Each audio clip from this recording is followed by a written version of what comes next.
And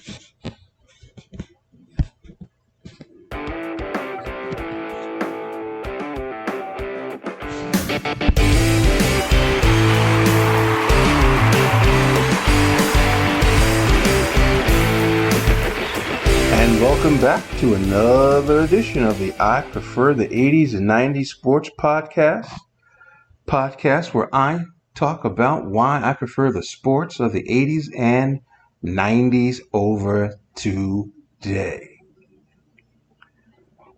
The one thing I miss about the 80s and 90s is rivalries.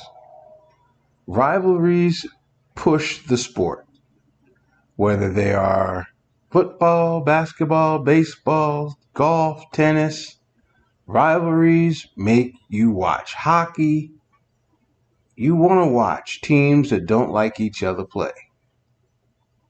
In the 80s and 90s, they were pretty prevalent in every sport. Colorado and Detroit. The Yankees and Red Sox have been rivals forever. The Mets and the Phillies. Mets and the Cardinals. Giants and the Niners, Giants Eagles, Giants Cowboys, Giants Washington team. Rivalries were everywhere. Today, rivalries have lost its teeth. And one of the biggest reasons why rivalries have lost its teeth is players' ability to move freely from team to team. They work out together, they're friends together. I never heard so many stories about basketball players working out together, football players working out together, baseball players. It's like everything in sports today is kumbaya. Everybody's friends, everybody's trying to help each other out.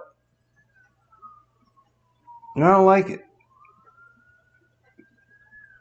Biggest reason too why I don't like rivalries today in sports is my teams that I root for are taking their whoopings on the chin, on the butt, everywhere. I mean, the new rivalries today, my team not doing too hot. I mean, the Giants haven't beaten the Cowboys, in the last 9 games? Giants haven't beaten the Eagles pretty much as long. Tonight, the Giants play the 49ers. That used to be marquee game of the week in the 80s and 90s. One of the greatest games ever played was, 2 of them actually, was the Giants 49ers NFC Championship game. The Giants 49ers played a Monday night game to remember where Mark Bavaro made that catch and Ronnie Lott couldn't tackle him and he dragged Ronnie Lott for a few yards. A lot of good memories for the Giants and for the 49ers in that rivalry. The Giants, of course, had the greatest win in their rivalry between these two teams when they beat the 49ers 49-3 or 48-3 in that first round playoff game where Jim Burt knocked out Joe Montana and Lawrence Taylor caught the pass for an interception. Niners remember the game where the Giants were dominating the entire game but couldn't score touchdowns, and they let the Niners stick around, and it's 17-13 with under a minute to go and 3rd down and 17, and I still see George Martin doing the spin move right in front of Joe Montana's face, and Montana just stood there cool. That's why they call him Joe Cool, and threw a perfect ball to Jerry Rice. Went for an 80-yard touchdown, and we lost. Recent years, the Giants and the Niners got together again in the playoffs, where Eli Manning went up to San Francisco on that cold, blistery, rainy, nasty Sunday and beat the Niners and got us back to the Super Bowl.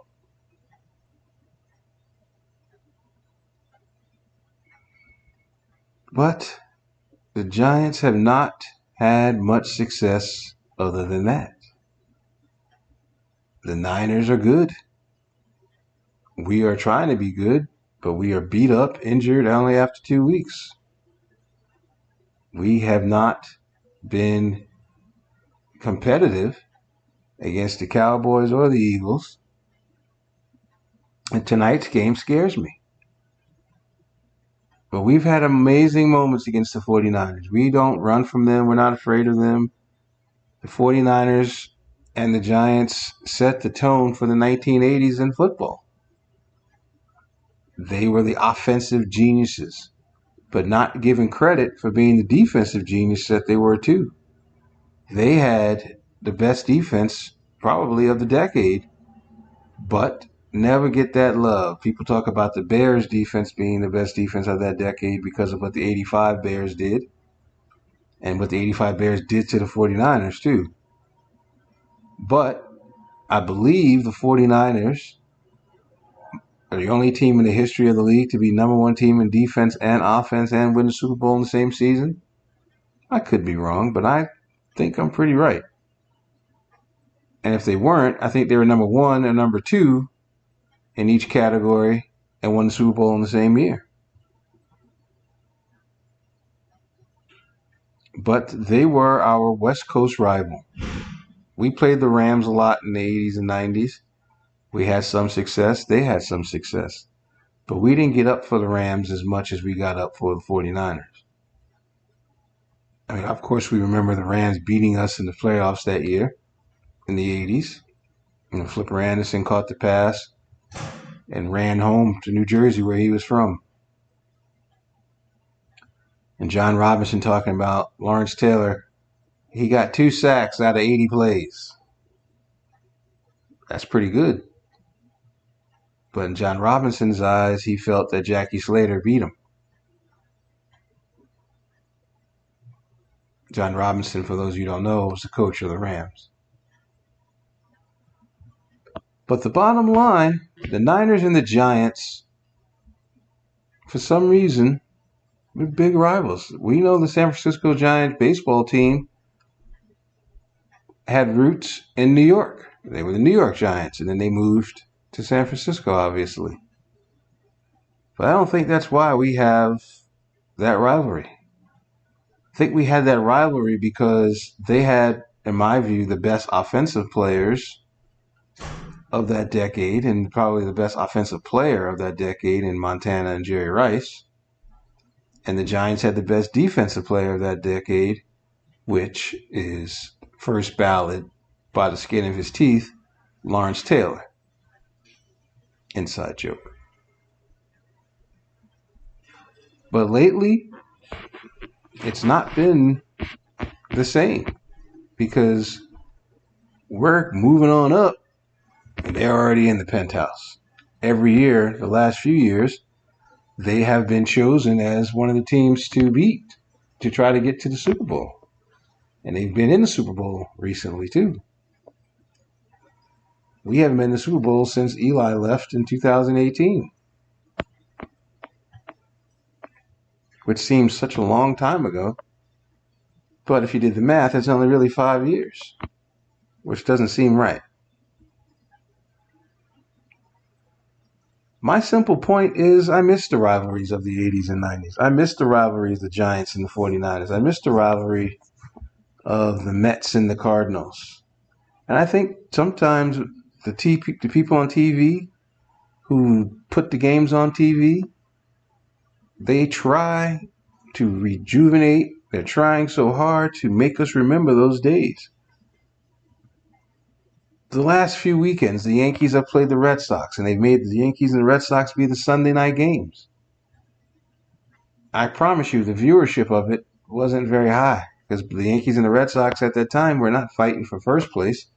They fighting for last place. The Mets can't beat the Braves. The Mets-Brave rivalry started more so in the 2000s, maybe late 90s, but more so in the 2000s. And the Braves have had our number. And literally We have last year, for example, we had them beat. We were killing them in the first half of the season. And then the second half of the season came along, and we couldn't hit water if we fell out of a boat against them.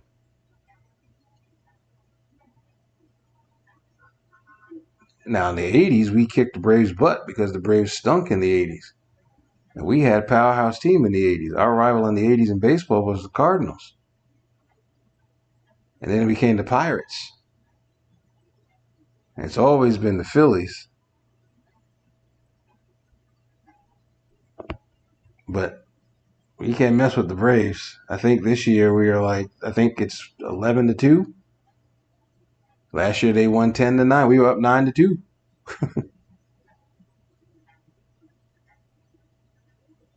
And don't even bring up the Knicks. The Knicks rival is supposed to be the Celtics. Well, there was no rivalry between the Knicks and the Celtics because we couldn't beat the Celtics when they had the big three of Bird, McHale, and Parrish beating up on poor Patrick Ewing.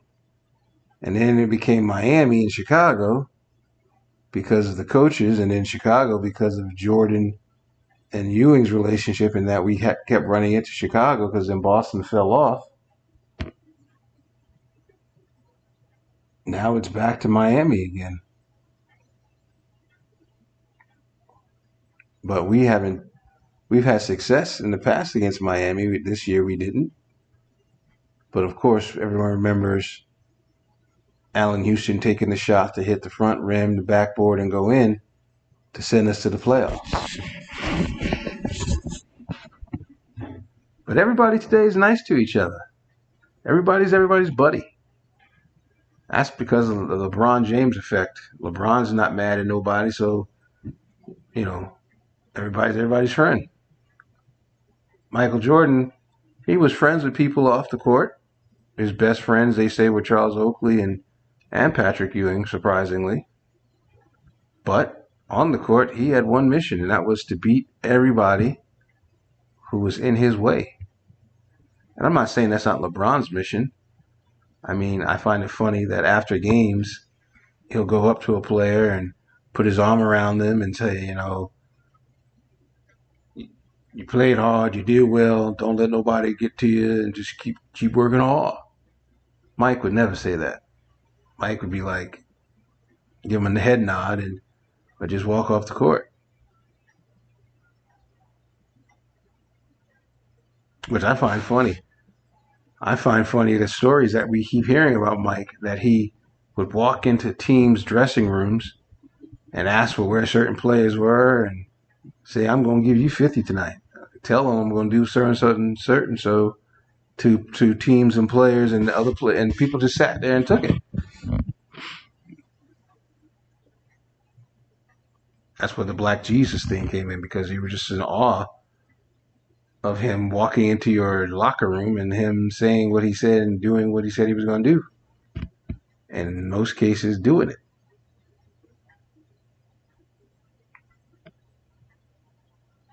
Go and try that today, though, because everybody's buddy. In NBA today, everyone wants to play with each other. They want to play with their buddies.